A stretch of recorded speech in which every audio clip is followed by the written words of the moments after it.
So what I did was I asked you to pout first, and he loved that. So Imagine beginning your life on a remote coral atoll that most people can't find on a globe. Then, before you can even spell your last name, becoming television's favorite dark-eyed mischief maker. That's a resume line only Lisa Loring could claim. Her journey rockets from Kwajalein nuclear testing lagoon to Hollywood limelight, dips into the neon shadows of B-horror and the adult film Underworld, then resurfaces in the autograph halls of modern comic cons. Buckle up. Every bend in her timeline unleashes a new jaw-dropping twist, and the next one always lands harder than the last. Yet the very first bend was already stranger than fiction. From Nuclear Atoll to the Sunset Strip, Lisa Ann DeCinces entered the world on February 16, 1958, against a backdrop of mushroom cloud headlines. Kwajalein Atoll, a speck in the Marshall Islands, housed U.S. Navy tracking stations and little else. Both parents were sailors, so her first cradle sounds were the buzz of generators and the ocean-slapping pier pilings. Within a year, the marriage disintegrated, flinging mother and daughter to Honolulu, and after another Navy discharge, to Los Angeles. Los Angeles in the early 60s was Hollywood glamour on postcards and real-world grit on every side street. Lisa's mother, Judith, lugged a battered headshot portfolio from casting call to casting call, often dragging her toddler along because babysitters cost more than bus fare. They bounced between budget motels, tiny studio apartments, and friends' fold-out sofas. One morning, as Judith waited to read for a bit part on the medical drama Dr. Kildare, a harried assistant shouted that the scheduled child actor hadn't shown. "Does anyone's kid know how to sit still and look cute for 30 seconds?" Judith raised her hand, and Lisa landed a cameo before she'd mastered complete sentences. That accidental credit didn't come with a paycheck big enough to change their fortunes, but it proved something vital. The door to Hollywood, however heavy, could swing open for a nobody if timing and luck collided. Luck would collide even harder at a very different audition room, one that smelled of fresh lumber and black stage paint. Spring 1964. ABC greenlighted a brand new sitcom based on Charles Addams's morbid cartoons and needed a pint-sized embodiment of sweet but unsettling. The open call was a free-for-all, no resumes required, just parental signatures and patience. 75 girls lined a hallway, braids perfectly parted, all reciting the same 3 test lines. Lurch, do you want to go to the playground? Some could read, fewer could project emotion, and almost none could shed the lisp that turns plague wound into mush. 6-year-old Lisa, still unable to read at all, used her mimic talent. She memorized the casting director's delivery, then parroted it right back, down to the odd pause after Lurch. When the first cut slashed the crowd to a dozen, producers introduced a tougher gauntlet, full wardrobe and camera tests opposite potential Morticias. Standing beside Carolyn Jones in identical pitch-black frocks, Lisa looked like a tiny genetic Xerox, and her timing with Jones's comedic beats felt eerily instinctive. By day's end, 2 other candidates still lingered, mainly out of courtesy. Executive producer David Levy reportedly muttered, "We've got our Wednesday." And just like that, Lisa Loring's path veered from Navy brat to primetime sensation. Primetime, however, would give her much more than a paycheck. It would give her a scene that refused to stay buried. On Wednesday. The Dance That Refused to Die, September 18, 1964. The harpsichord snapped, snaps echoed, and Wednesday Addams marched into American living rooms carrying a headless doll. Over 64 episodes, she brandished dynamite caps, bullied Pugsley, and coined the immortal note, "Dear Mother and Father, I hate you. Love, Wednesday." Yet a single sequence stamped her into pop culture eternity. In Lurch Learns to Dance, Wednesday decides the family butler needs to loosen up and demonstrates a stiff-limbed shuffle that's 1 part funeral march, 1 part beatnik groove. The minute-long routine, shot in a single take, looked improvised, but was drilled during lunch breaks until tiny Lisa could pivot her toes and tilt her head in robotic unison with Ted Cassidy's towering lurch. CBS reran the episode once, then syndication took over, and every era rediscovered it. MTV clipped it into Halloween bumpers in the 80s, Tumblr gifted it in the 2010s, TikTok teens spliced it into the 2020s. When Netflix's Wednesday debuted in 2022, Jenna Ortega openly studied Loring's footwork, blending it into her viral rave and dance. 60 years later, the ghost of that black and white moment still ambushes feeds every October. While audiences clapped, Lisa rode a very different emotional wave behind the scenes. Fame at 6 meant magazine covers, but also grown-up work weeks, fan mail mountains, and autograph seekers who forgot she needed recess more than red carpets. Fortunately, she wasn't sailing those creepy corridors alone. A fellow child star turned advocate was quietly wiring a safety net beneath her tiny feet.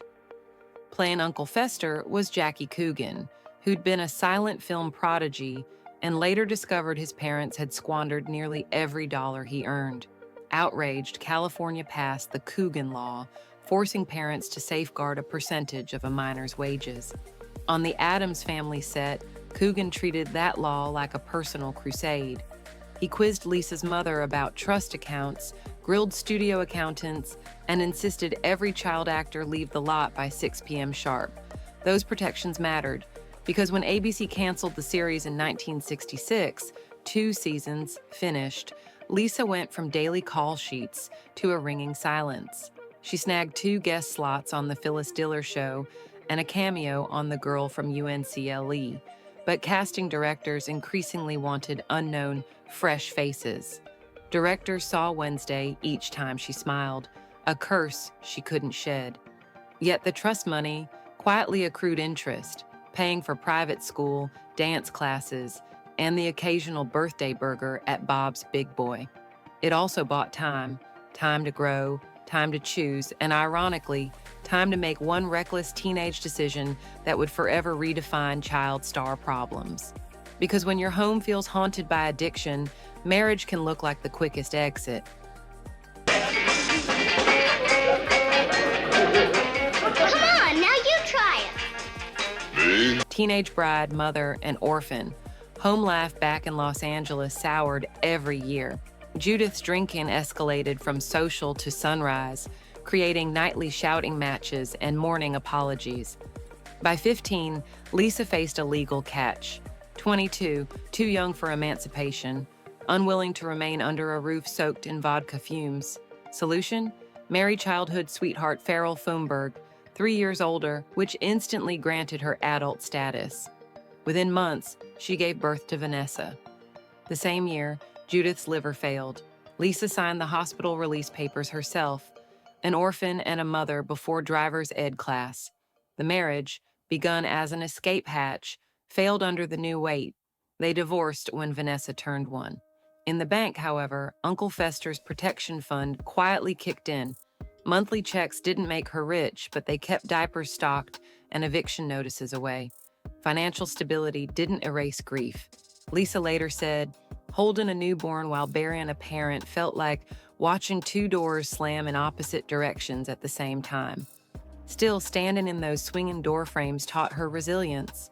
Resilience she'd need for Hollywood's second act, where the roles would be gorier, the paychecks smaller, and the surprises infinitely wilder. Because nothing says fresh start like hacking your way through B-slasher flicks, slashers, soap operas, and an X-rated detour.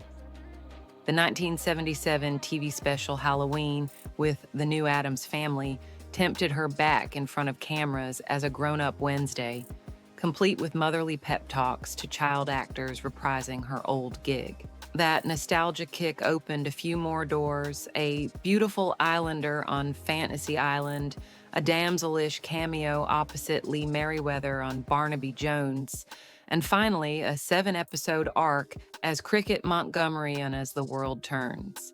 But soap writers wrote Cricket out, budgets shrank, and Lisa needed steadier pay.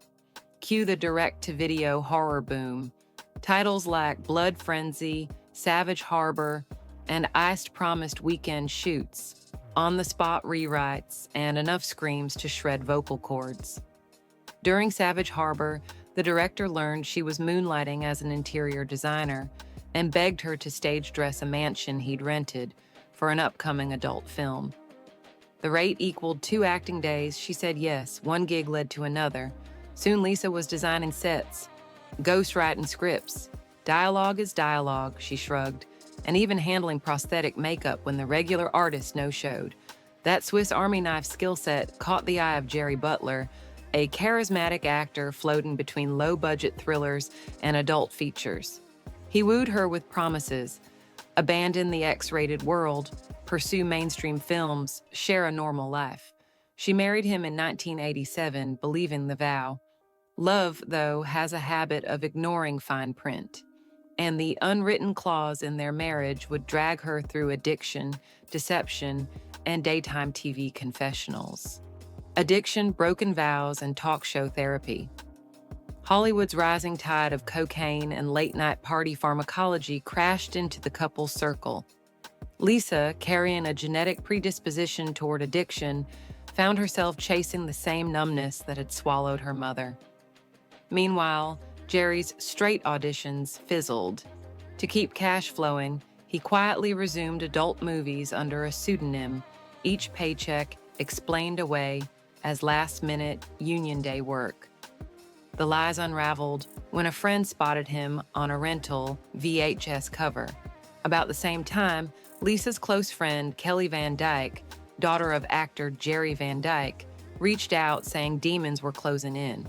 Lisa raced to her apartment, only to discover she was too late. Kelly had taken her own life. The compounded trauma slammed Lisa into a dark spiral.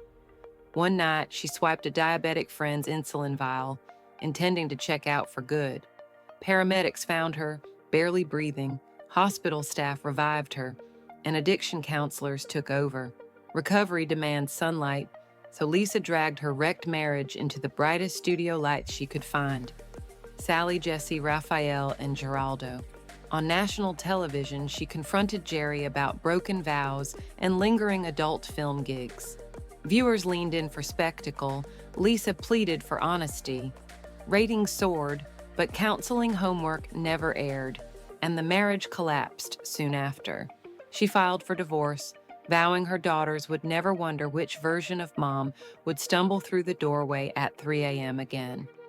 Surviving, though, is only half the story. Thriving requires a comeback no one sees coming. Flatline to fresh start, rehab set strict guardrails, 12-step meetings, therapy, urine tests, service work. Lisa followed each rule like it was a studio call sheet, terrified of another relapse. Interior design gigs multiplied. LA homeowners secretly loved saying, "Wednesday Addams styled my dining room." Horror convention organizers tracked her down for fan panels, and she laid ground rules: no after-hours parties, no green room booze, and always fly home the same night if possible. Her daughters served as compass points. Vanessa entered college, Marianne tackled high school musicals, and both insisted their mother keep a framed 8x10 of Wednesday in the living room, proof, they joked, that the creepy kid survived. Lisa even patched up her relationship with ex-husband Doug Stevenson, married 1981 to 1984, enough to co-parent without sparks. In 2003, she wed contractor Graham Rich, trading Hollywood chaos for suburban game nights and weekend flea market hunting. That third marriage drifted apart in 2014, but ended amicably. No tabloids, no talk shows. By her early 60s, Lisa had achieved what most child stars crave but seldom reach: unremarkable stability. She worked day jobs, signed fan art on weekends, and stocked Halloween candy beside her autograph table so kids could conquer shyness with chocolate bribery. And then, just as the story seemed ready to fade to black, fate delivered one final irreversible twist. A final curtain, but not the one you expect. Late January 2023, Lisa complained of a splitting headache that painkillers couldn't touch. Hours later, she collapsed from a massive stroke. Doctors stabilized her long enough for Vanessa and Marianne to reach the hospital, each daughter clutching the other's hand like life preservers. Machines clicked and whirred while they whispered memories, karaoke nights, burnt Thanksgiving pies, the day their mom taught neighborhood kids the original Wednesday shuffle. Lisa slipped away on January 28, 2023, at 64. News of Loring's death ricocheted across social media. Among the first to respond was Jenna Ortega, who thanked the woman who started it all and reposted the vintage dance clip with a single black heart emoji. In that quiet gesture, the newest Wednesday saluted the very first, stitching two eras of creepy, kooky history together forever. John Astin, last surviving adult Addams castmate, mourned our little storm cloud. Within days, fan art flooded social media, grayscale portraits, stitched together TikTok tributes, even a Fortnite emote mod mimicking her dance. Death, however, couldn't keep Wednesday in the grave. Legacy has its own restless energy. The immortal Wednesday. Just 2 years later, a Beverly Hills memorabilia house auctioned Lisa's estate pieces, mint-condition call sheets, her personal script from the dance episode, and a glass case containing the original headless doll. Bidding wars erupted, items shattered their high estimates. With the script hammering at over $18,000, younger bidders admitted they discovered her through Netflix first, then spiraled down YouTube rabbit holes until they met the black and white Wednesday that started it all. Bands still nick themselves, Wednesday 13. Convention queues still snake around hotel ballrooms, and each October, the internet's content mill pushes her viral dance back onto timelines. Guaranteed. Lisa never collected a cent in residuals, but she won something better: immortality in the looping GIFs and stitched videos that modern pop culture runs on. As long as someone somewhere snaps twice to that familiar harpsichord, the little girl who once terrified playground bullies with a spider named Homer will flicker back to life. Braids, blank stare, and all. So next time you hear that spooky theme, remember Kwajalein's unlikely export, the storm cloud who survived Hollywood tempests, outdanced the internet, and proved once and for all that even the darkest characters can cast the brightest, longest shadows. And if past is prologue, don't be surprised when Wednesday ambushes your feed yet again. She's had decades of practice sneaking up on people.